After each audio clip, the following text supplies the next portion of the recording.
Great to be here with you today. My name's Jolie Strickland, and I am a full-time professional. I work as a community director with University Housing, and I am the community director for Adelphi Commons. So I'll pass it to Rhoda. Hi everyone. My name is Rhoda. I am a student success coach on campus. I work with the University College for Student Success Department. I'm a senior majoring in international relations and nonprofit, and I would give it to Megan. Thank you. Hi, I'm Megan Moriarty. I'm a senior studying supply chain and finance, and I'm also a student success coach on the Tempe campus. Pass it to Sarah.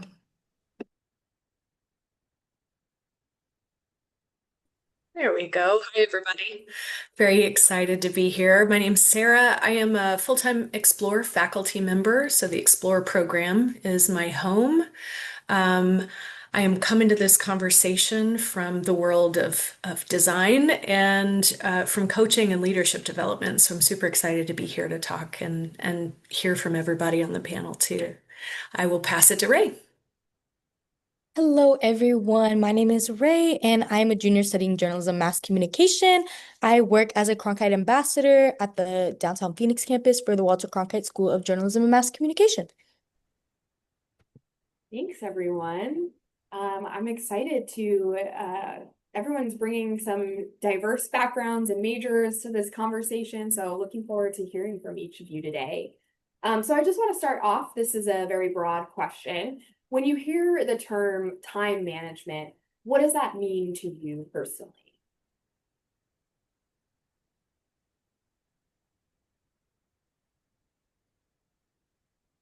Can start us off.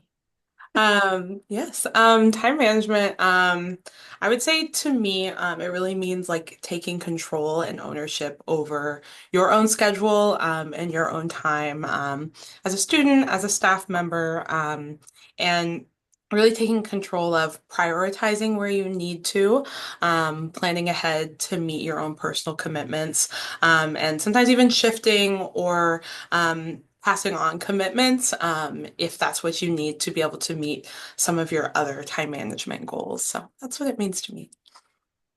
I love that, Jolie, kind of knowing when to say no to Yes. certain Big part things. of it. Yeah. I totally agree with that statement, to be honest. I would also add that time management would mean for me being disciplined because it's not just about taking control, but also being able to handle it on a timely manner. Following all your schedule is sometimes a struggle. Like sometimes you just don't want to go out of your house and you just want to stay in your bed, right? So you need the discipline to force yourself to go out, make a difference, make yourself like your day better. And yeah, I would say discipline and responsibility as well, since you have to be responsible for the time that you own and for your own future as well. Yes, I completely agree with that. I think for me, I've been focusing a lot on time managing my long-term goals, not just my day-to-day. Like if I have a big assignment due or a project, knowing when to work on it in advance and really focus on those tasks instead of multitasking all day. I definitely agree with my colleagues here. I would say time management is really a balance between personal, professional, and school life. And sometimes there are days that your professional life is a little bit more prioritized when it comes to going to school. School comes first, or sometimes you have family priorities to put first. So every day you just have to make sure that you have a balance. Mm. I am really appreciating all of these. There are so many, like there's so much clarity, and the word, like there's two words that are coming to mind. One is discernment. Like there's an aspect of discernment that each of you are talking about that I think is so important. You know, having this the illusion that we have infinite time, that we can do 1,000 things, do 1,000,000 things in a day. When we come to that point, even if we're ambitious and we have this to-do list, being able to discern, what are the most important things, not in general, not in, but like on this day, maybe it is work life, maybe it's family life, but that discernment is so important. The other piece that's coming to mind is attention. I can't remember who it was that shared with me, but it's been really useful to me to differentiate between managing time, which, time it's sort of fixed. It exists. It's not maybe necessarily something we can manage, but our attention and where we direct our attention at any time is something we definitely always have control over. So having that idea of attention management mixed in with time management has been really important for me. Thank you, Sarah. So, when your schedules feel overwhelming, what sort of mindset or approach helps you stay grounded? How do you maybe prioritize or discern between what needs your attention at any given time? And what sort of mindset or approach do you take to that? I can start this one. What keeps me motivated is my career goal, I would say for me. It's definitely like I would like to become a diplomat and represent the country. So that's like the biggest motivation for me to stay on track, to keep my life organized, to be everywhere, to get that experience, to talk to these people, to network, right? So definitely my goal is what drives me towards my discipline and how I handle my time management. Because if I tell a little bit about myself, for example, this semester I'm taking 27 credits and I'm also doing 3 different part jobs on campus, except just being a student success coach. I also do represent the College of Liberal Arts and Sciences as an ambassador. And I also do work as a devil's advocate, giving tours on campus. So that's all together is like one experience from where I can learn public speaking. I can learn how to network with people, the way how I can talk to people, right? The way how I can educate people as well as a success coach. So definitely all these experiences are the reason why I wake up in the morning and looking forward to spend my day. And obviously you need a lot of time management analysis on how to put one experience on on your calendar. So definitely research and analysis will be helpful in scheduling your time for the day. Rhoda, I'm glad you mentioned that when you wake up, because I was going to ask, when do you sleep with all of those classes and things that you're doing? We'll come back to that because I am curious too how you maybe balance and incorporate some of like your well-being into, managing all those different responsibilities and taking time for yourself. But we'll come back to that. But appreciate you sharing. I think Megan, you were going to come off of mute next. Yeah. I was actually going to add on to what Sarah said in the last question about discernment and how I know I can do anything, but I can't always do everything. And so finding a way to manage my time in a way that I get the urgent tasks done and make a plan for what can be done in the future for my future goals.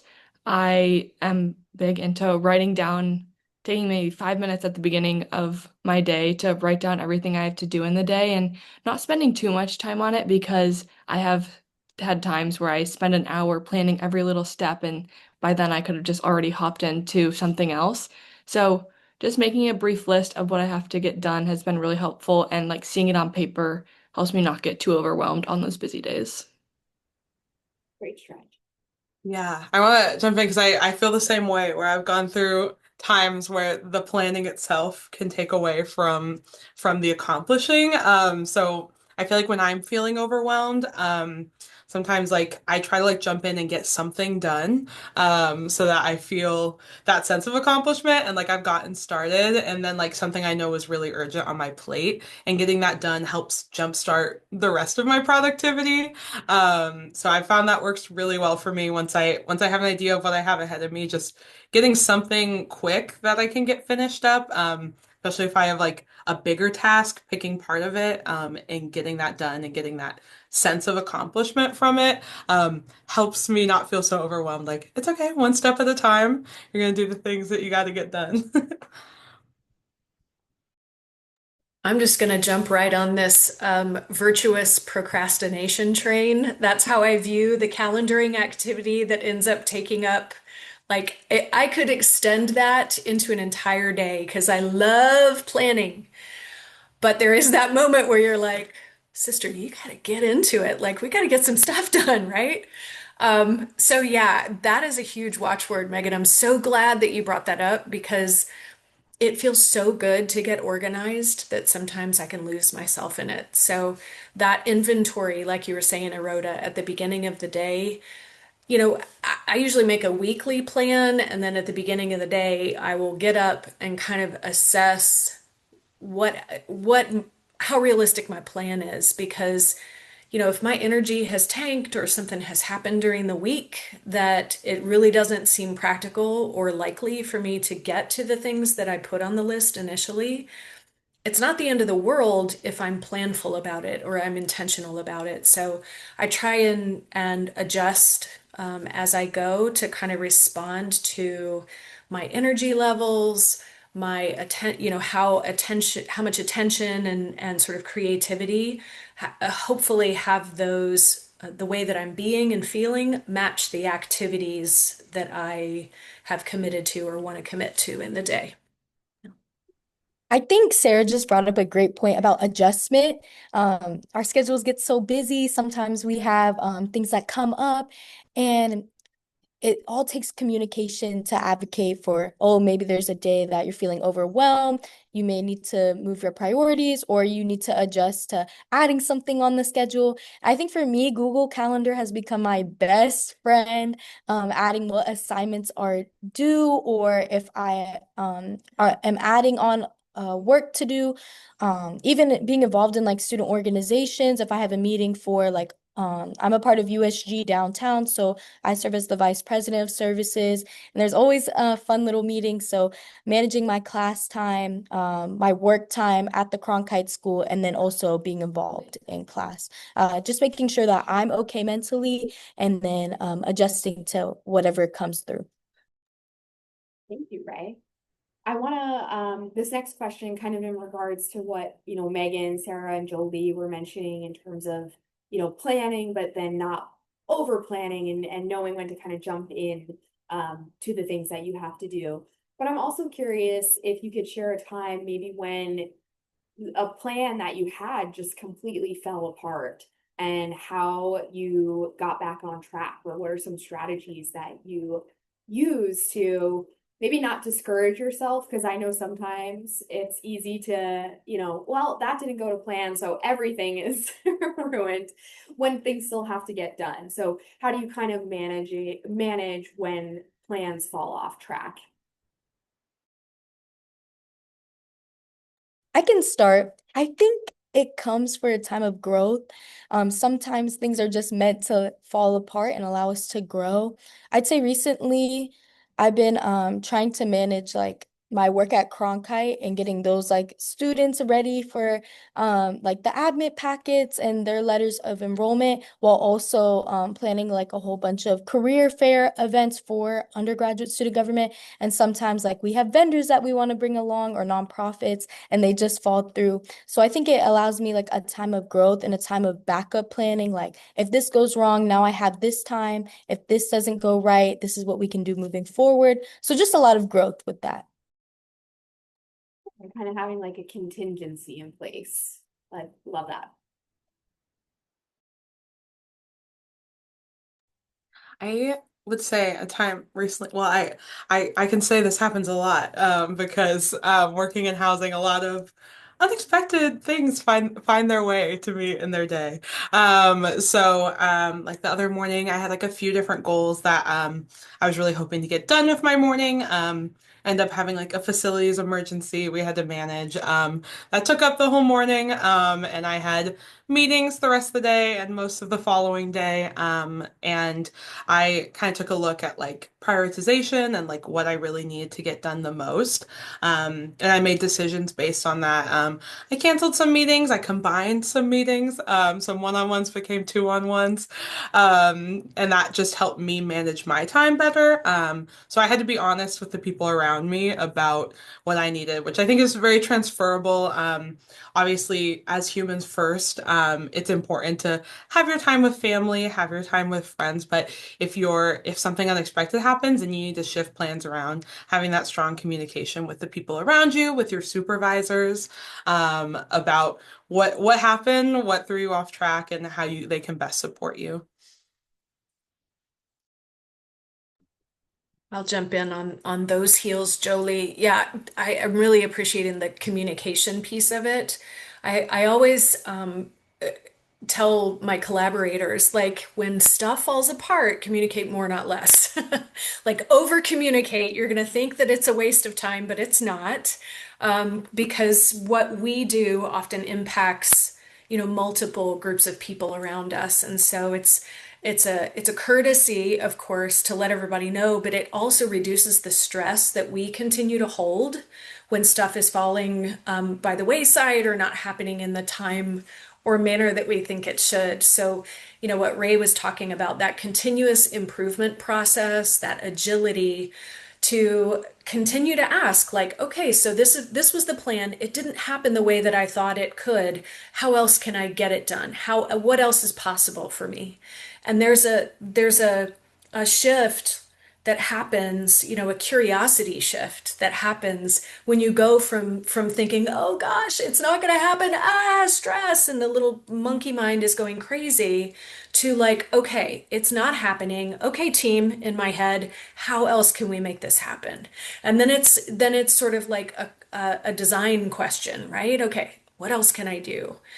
Oftentimes, like my stress trick is when stuff starts to fall apart, I will, for some reason, tell myself that I need hours and hours of makeup time, that I can't get anything done unless I have 3 or 4 hours at a chunk to like knock it all out, which is a big fat lie. So what I find myself coaching myself to do is small bites.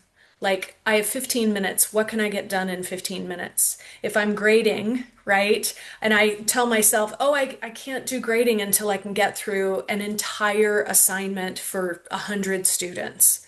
Well, that's never going to happen, right? So if I take the 15 minutes and I make it through 5 assignments, then I'm further along than I was.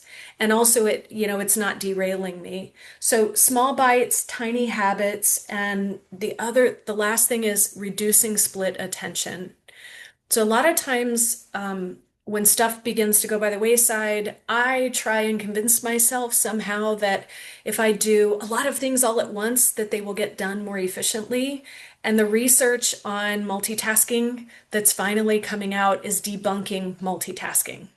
It is not an efficient, productive way to work. I mean, different activities allow for different kinds of multitasking for sure, but just make sure that you're matching deep focus attention on certain activities that really would benefit from it, and you're only multitasking on things that really don't need your full attention. That would be my advice. I love that, Sarah. I think sometimes I have to be honest and communicate with my team and with my supervisor that, I sometimes just don't have the capacity to do everything that I want to do. And to your multitasking point, it's like, do you want me to give 50% to this and 50% to this? Or do you want me to give 100% to this? And then when I'm finished and ready to focus entirely on that, give another 100%? Or do you want me like competing amongst different tasks and priorities? But it's good to have those conversations and just be honest. So kind of going back to what you mentioned, Ray, you said that you use Google Calendar for staying organized and managing your time. Are there any other go-to tools or systems that you all use for staying organized, whether that's like a digital app or a planner? or something else entirely that you feel helps make staying on top of everything a little bit easier for you? Can go first on this one because I use my phone calendar religiously every single day. I mean, I write down every task, or not every task, but like every event I have because I've learned that if I don't write it down, I'm just gonna forget that it's happening.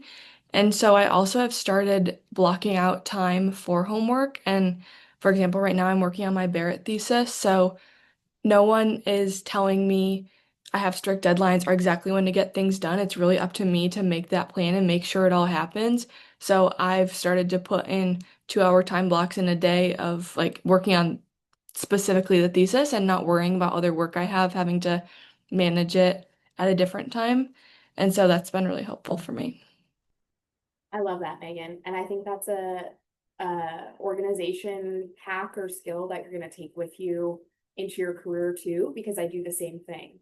I'm like, I know I have to review this thing or work on this presentation, but there's nobody telling me to do it during a certain time. And so I have to block that time on my calendar to make sure I'm focused so that no other meetings or anything conflicting comes up. I have that dedicated time to do that one thing.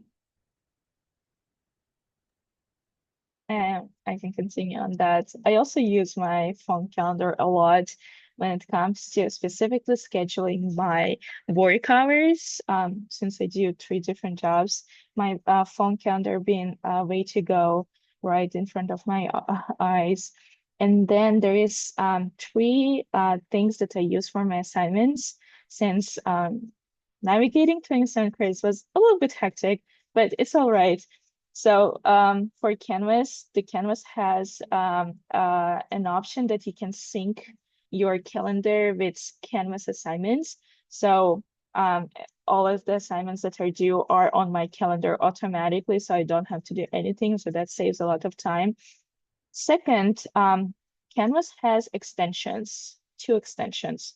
One called Better Canvas, and the second one is called literally extension for Canvas.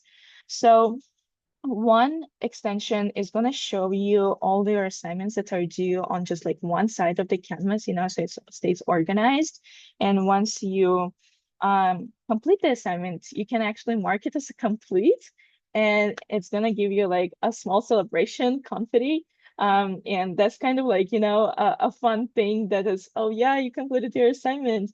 So that's a nice thing. And then the second thing that Canvas has, it's extension for Canvas. So it's going to have all of your assignments that are due right under your classes on the Canvas. So for example, let's say I'm taking like Biology 100.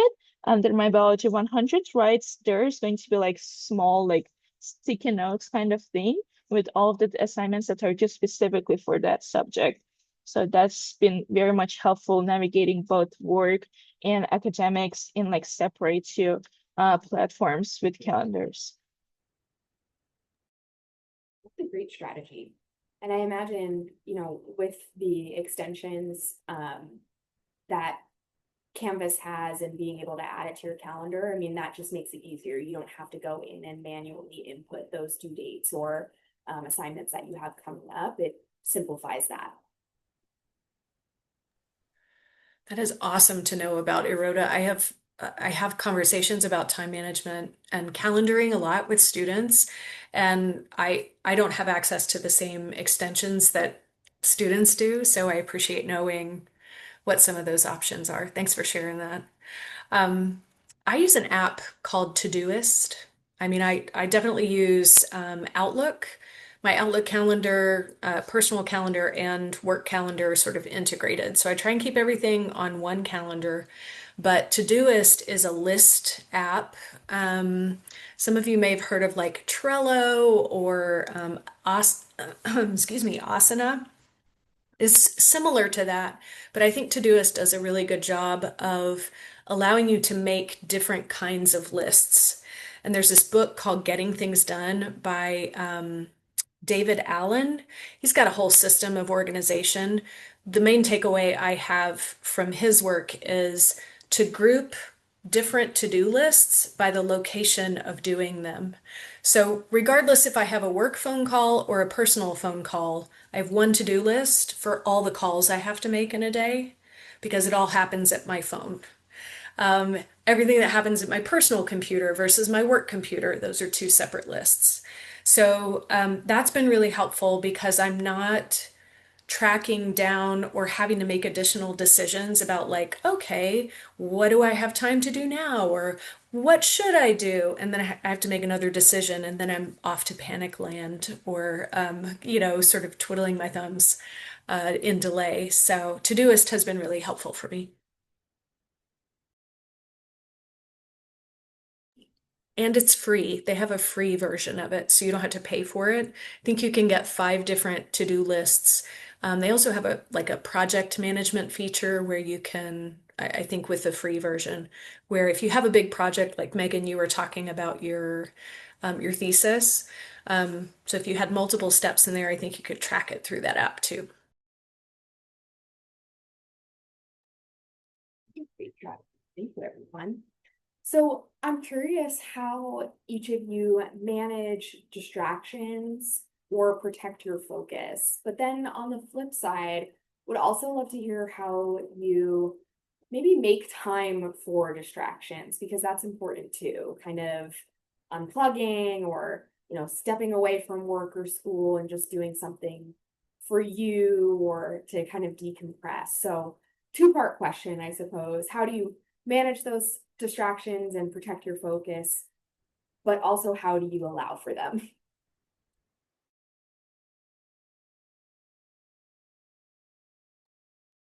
I would say for managing distractions, I do think I'm like someone who cannot I do often put a couple hours on my calendar to do something, and I cannot always lock in for that full 2 hours. Just truthfully not how my brain works. So, I do think what works best for me with distractions and things is setting specific things I want to accomplish before giving time to those distractions. That's very motivating for me to be like, oh, like I have to complete this task, and then I do love TikTok, and then I get 20 minutes on TikTok. That's very effective for me. I've tried it before where I'm like, oh, I need to work for an hour and then I can do it. I'm not as I'm not getting as much done in that hour because I'm getting distracted. But if I know there's like a specific thing I need to complete, now I'm very motivated to complete that thing. So I can get off topic how I need to for a certain amount of time. Because, I mean, we need to make time for our hobbies or for some time on the internet, see what was happening in the day. I mean, that's all very natural. I think it's just for me, it works best if I like meet an accomplishment before I give myself time for that. And then that motivates me to get that accomplishment done.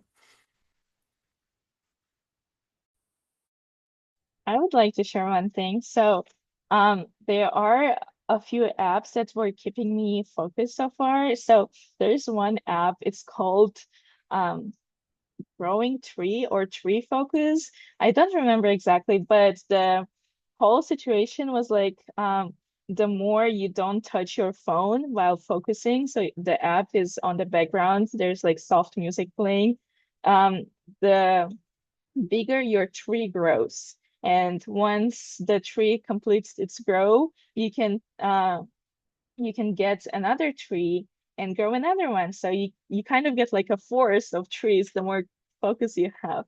But recently there is a new app called Focus Flight. It was so interactive and very like, helping me to focus. So what you're gonna do is you are virtually on the app gonna take a flight somewhere. Let's say from like Arizona, I wanna fly to like Paris. And the app is gonna give you the estimated time, I mean, which is like 12 hours. So try to select something closer so you get like 3 to 4 hours. But okay, let's say New York, it's 5 hours. Okay. So from here, the app is gonna take a flight. It's gonna departure from Arizona Airport. You are actually gonna get like a ticket, a virtual ticket, to scan before you board on a plane. And then once the flight departs from the airport, that's when your focus time starts. And then you're gonna be able to see from where you guys are flying, what kind of states are under you, what road did you guys select. And then it's also gonna like announce, for example, please put your belts on, and then please, it's time to take your belts off, and then we are getting closer to landing, so you can start like closing up. It's very nice app that I recently found, and it's been very interactive and helping me to focus even more. So cool. I love that. I can add one more thing. I definitely do, like Joey said, of giving myself kind of prizes after I finish a task of like, oh, let me just go outside for a few minutes or scroll on TikTok for sure. And also, I've been trying to find different locations to do my homework. So I study really well in a study room at the library or in my apartment complex. So if I go there, I'll be a lot more dialed in on what I need to get done. And then I try to not do homework in my bed, say. So when I'm in my bed, I can give myself grace in saying that, it's okay to relax now. I can play on my phone or read a book or whatever. So just kind of differentiating those spaces for different types of tasks I need to get done has been helpful in compartmenting my day in my brain.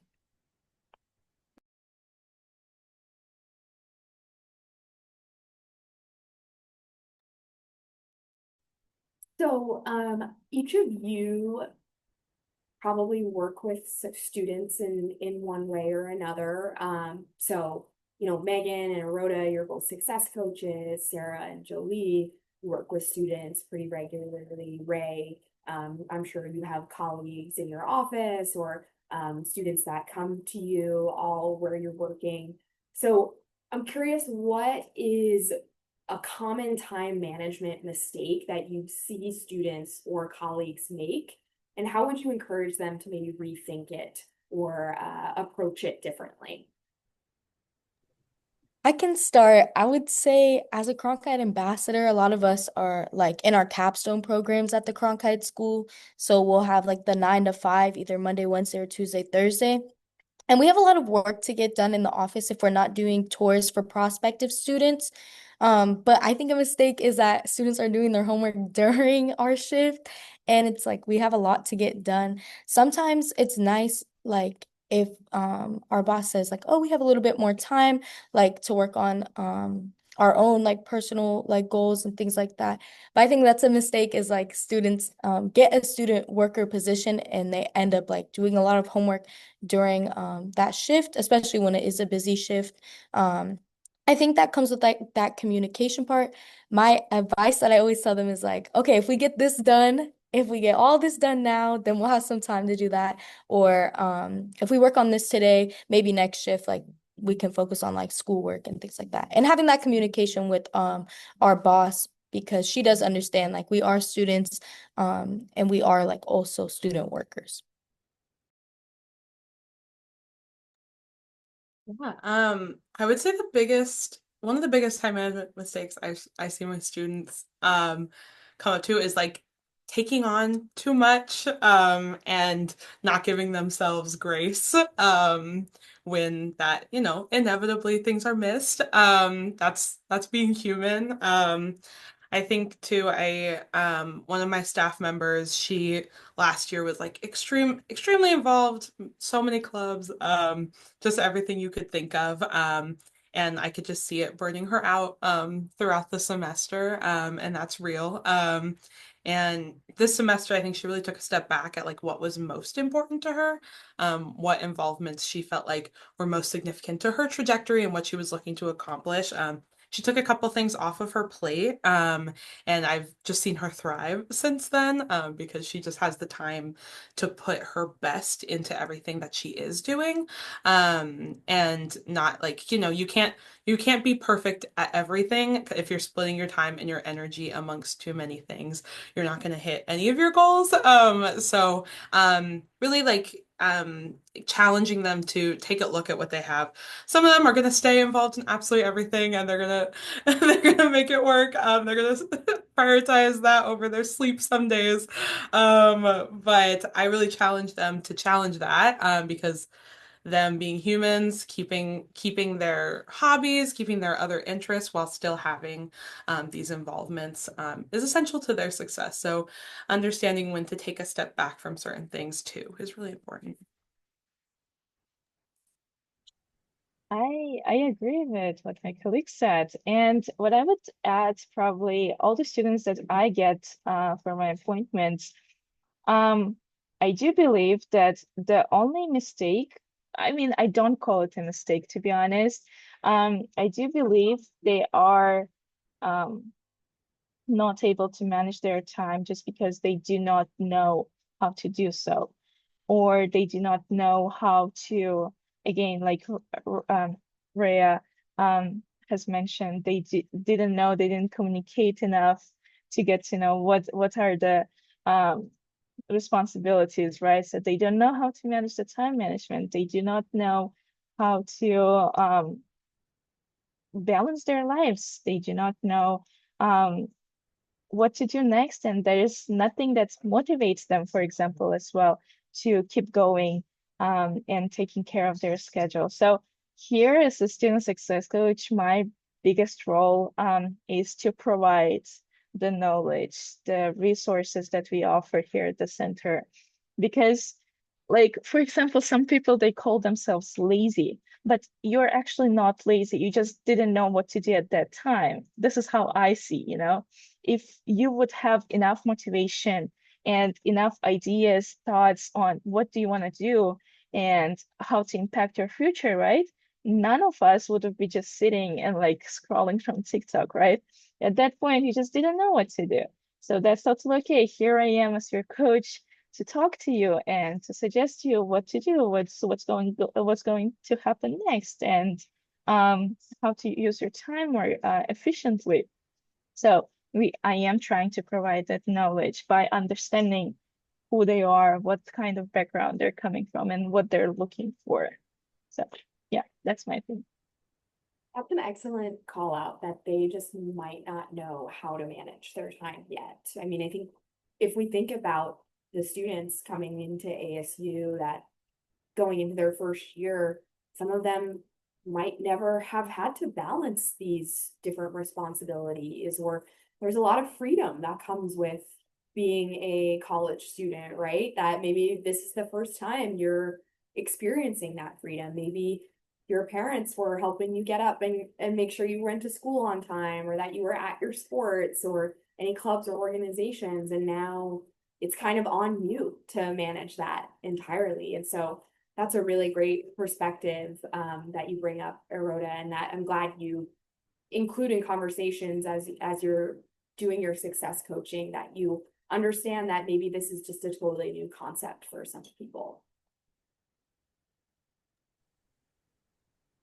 Yeah, I'm really appreciating that as well. Part of what I hear and what you're saying, Eroda, is, with this perception of laziness, I hear this a lot from students, like, I'm just so lazy, and they start to kind of beat themselves up about it. And often I end up having conversations that are asking things like, is this really a time management problem? Or is this like a motivation problem? Or is this an attention problem, like an energy problem? Because I think we turn to time management. I know I do this. I use time management as the tool of choice to try and solve all manner of problems that sometimes have nothing to do with time management, because I can calendar like a champion. I can organize my time like nobody's business. But like you were saying, Jolie, it doesn't mean that I always follow through on the thing that I have on the calendar. So part of it, a lot of conversations I have are oftentimes asking a lot of questions to help students develop awareness around like what's actually at the heart of this challenge. Because not everything is a time management issue. So that's like one thing, and that's definitely something I hear you sharing and what you share, Aroda. The other thing that I spend a lot of, there are two other things. One is being honest about how you work.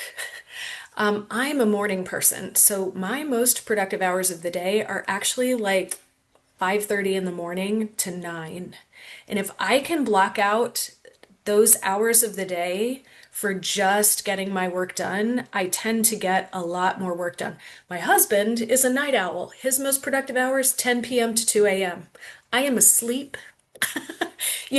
So I try and encourage everybody to really be honest with themselves about when are your most productive hours? When is your energy and attention most naturally high? Maybe like choose to schedule your classes during that time if you have some really difficult classes where you really need to pay attention. How can you use that knowledge to set yourself up to succeed? That's been really helpful. The third and final thing that I end up talking a lot about is next right action.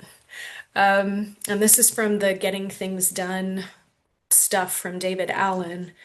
A lot of times when we make a to-do list or we put it on our calendar, we're like, okay, I'm going to block off a chunk of time, 2 hours of work, and then we have a list like the things I'm going to work on. I have this paper for this comm class, or, I have to write a report, got to do this, got to do that. A lot of times there's like 4 or 5 different actions embedded in one thing on your to-do list. So I might put on the to-do list, Mom's birthday. Well, what about Mom's birthday? Am I buying a card? Am I baking a cake? Am I calling her? What is the action? And so I try and help students break down any to-do list that they have to verb it. Verb your to-do list and write down every single action that one item takes. And oftentimes once they complete one action, they can just like, okay, what's the next right action? And you just move right down the list. Makes it a little bit easier. A great strategy, Sarah.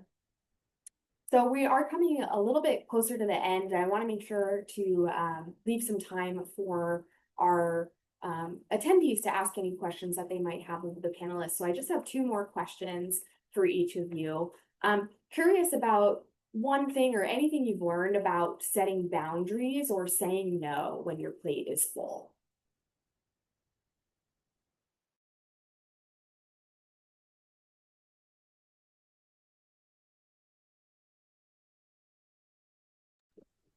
It's important to do.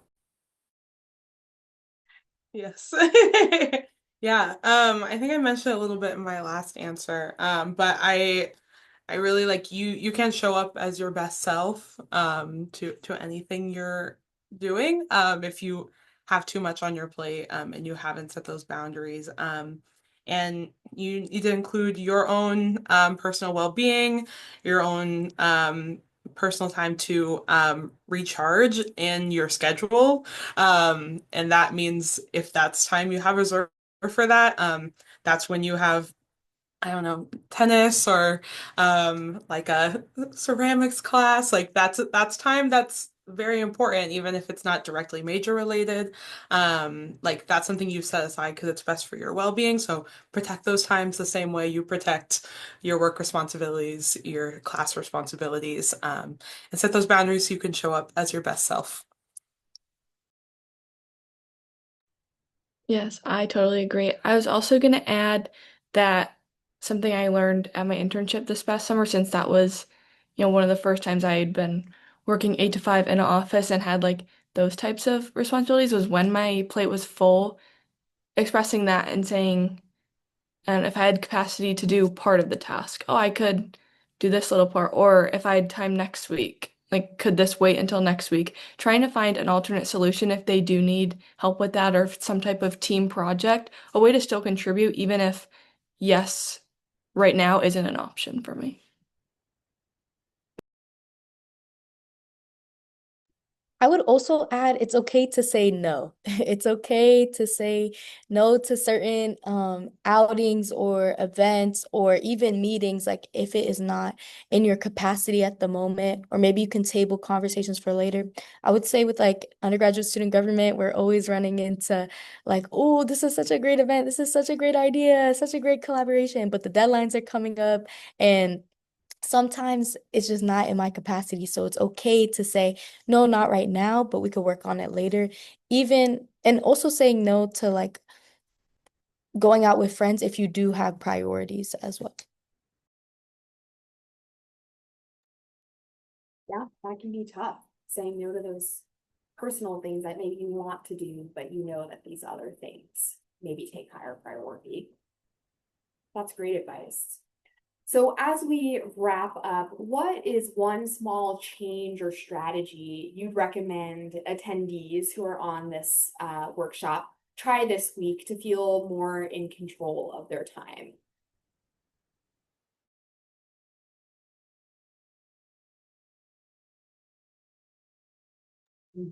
Definitely try the flight focus app. It's very cool. And it will help you to stay motivated while you're still doing assignments because I mean you cannot like just leave the plane in the middle of the flight, right? And just like finish your assignment. So you want that passengers to be at their destination. So that's motivating. I don't know. But definitely try it out. It's free. Yeah, I love that there's like seems like we've gamified um ways of doing like boring tasks or things that maybe we aren't as motivated to do through something like games. So I love that. I'm gonna have to take a look into that app too. I would say something you can do is talk it through with someone in your life, talk through your plans for time management and getting organized. I feel like for me, like my fiance, he hears about it at the beginning of every day. I'm like, here's I have to do this, I have to do this, and I feel like just like talking about it out loud helps me remember everything.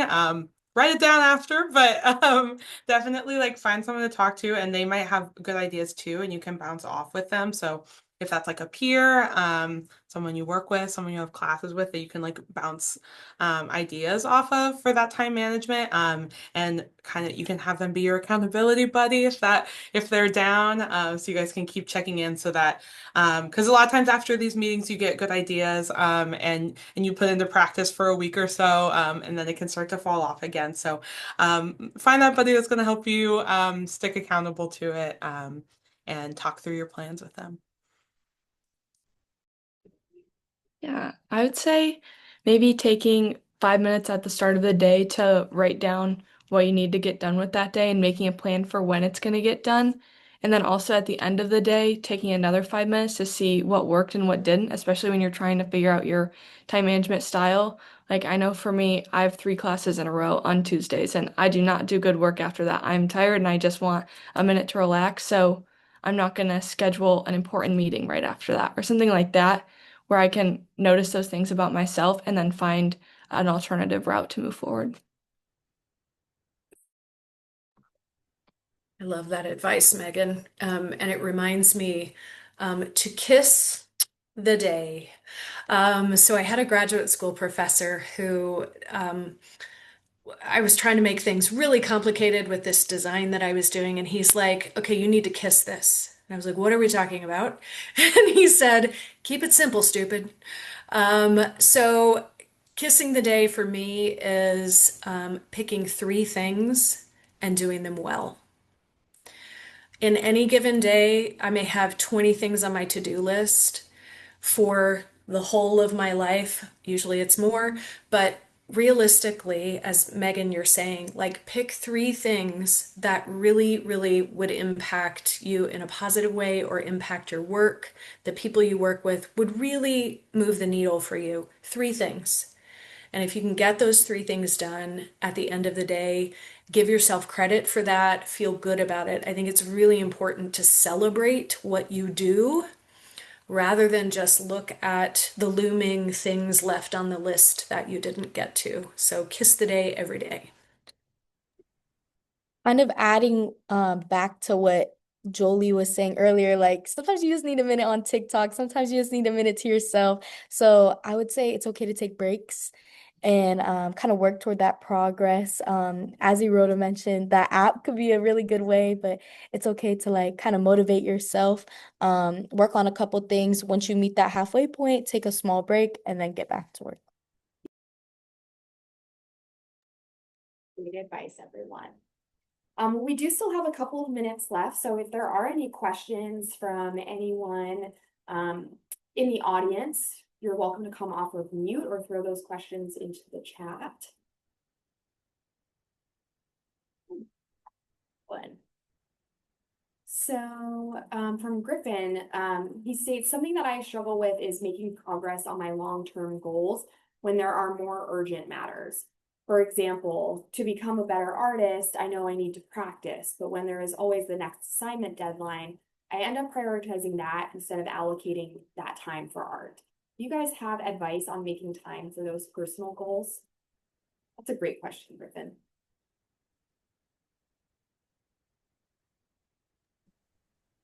I'll jump in on this real quick, just because I come from the world of art and I have faced this personally.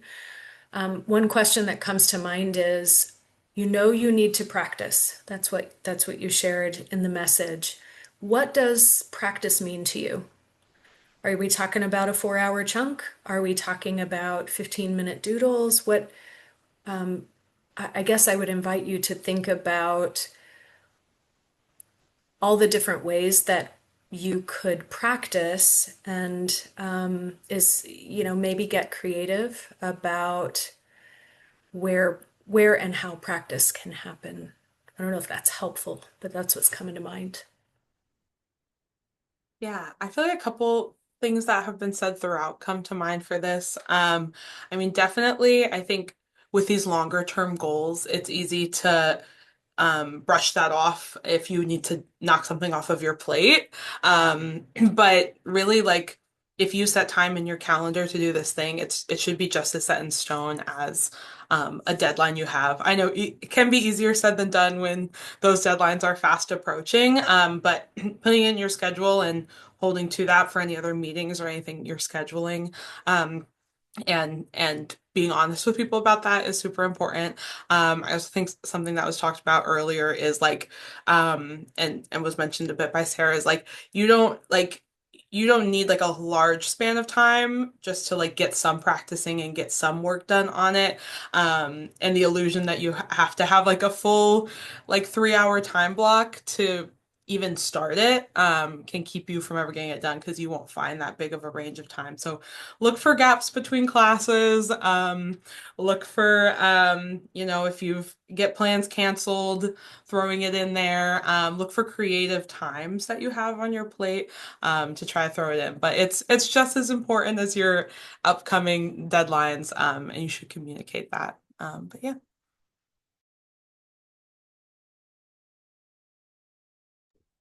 Yeah, I think I would kind of double back on what Sarah said about turning your practicing into an actionable step. Like, I know for me, work on thesis has been on my to-do list for all semester, and that's just a really overwhelming task for me. I know that I'm not gonna finish the whole thing in one day, so why would I even get started on it? But if I put submit this form or complete this step, or for you, it could be, spend 30 minutes painting or whatever that looks like for you, that can help you just be aware that it's like something that can be done and not just become a better artist or, work on this huge assignment type thing. If you can turn that into an action, it becomes a lot easier to complete.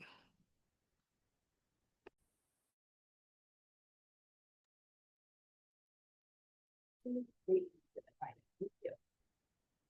Are there any other questions from anyone in the audience?